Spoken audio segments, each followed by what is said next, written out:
Hello, my name is Preston Smith and I'm participating in the program Oral Interpretation event. Today I'll be merging together two of William Shakespeare's most prominent discourses, being, "Is this a dagger which I see before me?" from Macbeth, as well as "To be or not to be" from Hamlet. I'll also be splicing together Bit Short by Punit Vadva. The two pieces of literature by William Shakespeare are considered of great importance because the pitfalls of life and death explained in each of them. But whereas in Bit Short, it discusses the need for trying over and over and over again before you finally succeed, and that failure is never an option. "Is this a dagger which I see before me? The handle toward my hand? Come, let me clutch thee.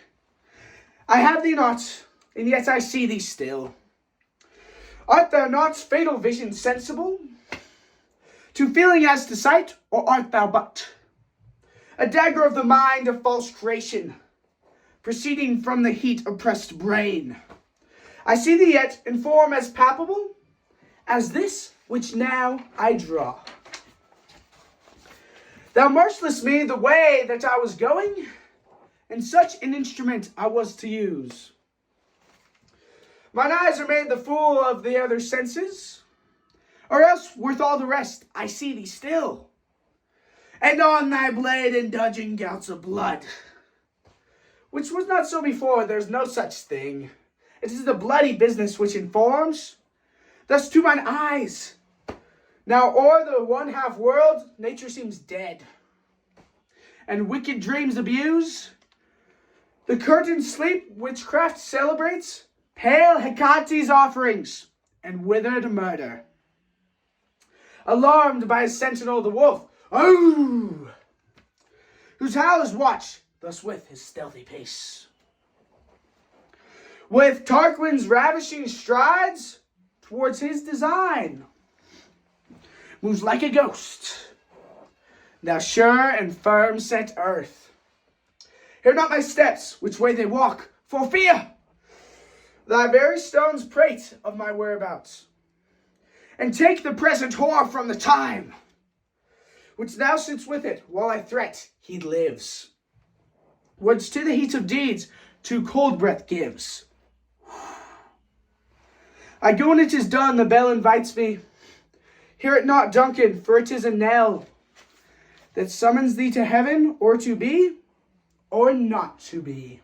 That is the question. Whether it is nobler in the mind to suffer the slings and arrows of outrageous fortune, or to take arms against the sea of troubles, and by opposing end them, to die, to sleep.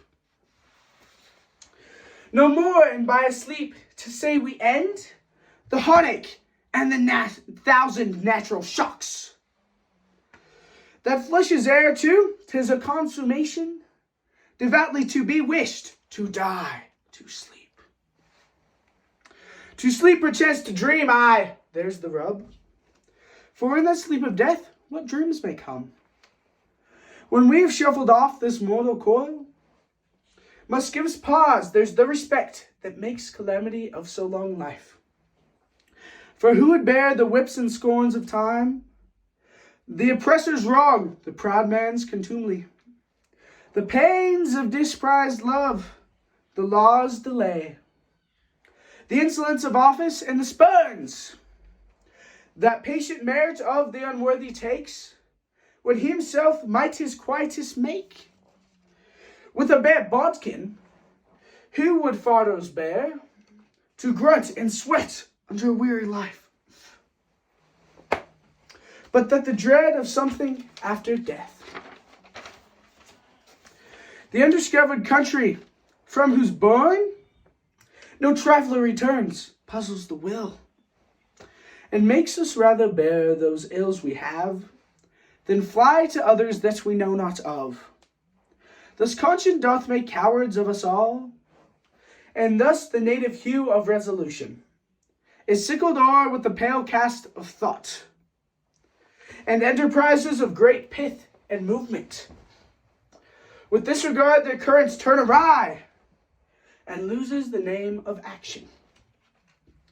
It seems like both of these fictitious characters from Shakespeare's imagination feel like they've fallen short.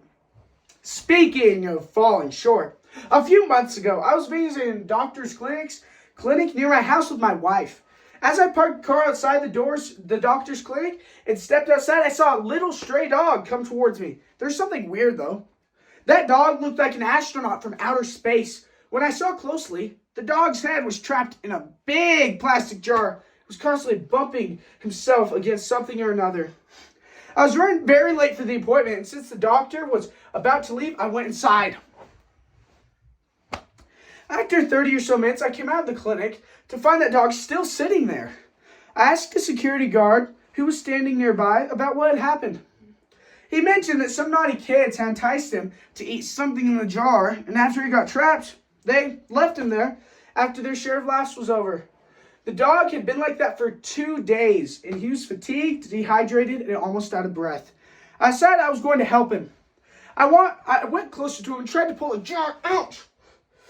But the dog cooperated initially, but when I pulled too hard, the jar got stuck on his neck even tighter. I had inadvertently completely blocked off the minor source of oxygen from which he was breathing. The dog started gasping for breath as I started turning red. I ran to my car to find a sharp object, but I only found a plastic fork. I tried to make a hole in the plastic jar, but the fork broke.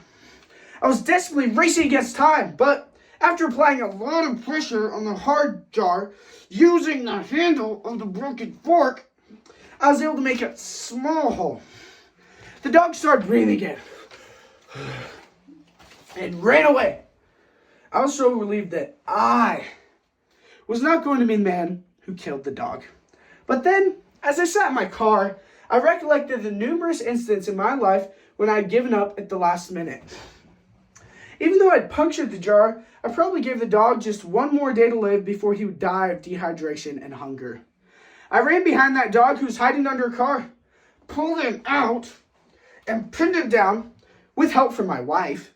I asked one of the people watching the show by now to bring some cooking oil and a pair of scissors. I thought I'd first try to lubricate his neck and try to wriggle his head out, but this curved trick also failed since the jar was too tight. I somehow delicately squeezed on one blade of the scissor under the rim of the jar and pressed hard. But I and my wife pressed the scissor handles with all our might, and the rim didn't break. But the scissor slipped narrowly, missing his ear. But the jar still didn't break open. I was running out of options when finally I saw some sand on the roadside. I didn't know how the light bulb lit up in my head, but I sprinkled some sand on the scissor blades, pressed as hard as I could one more time. Suddenly, I heard a loud sound, and the rim of the plastic jar broke open. The dog broke free and ran away like a bullet from a gun.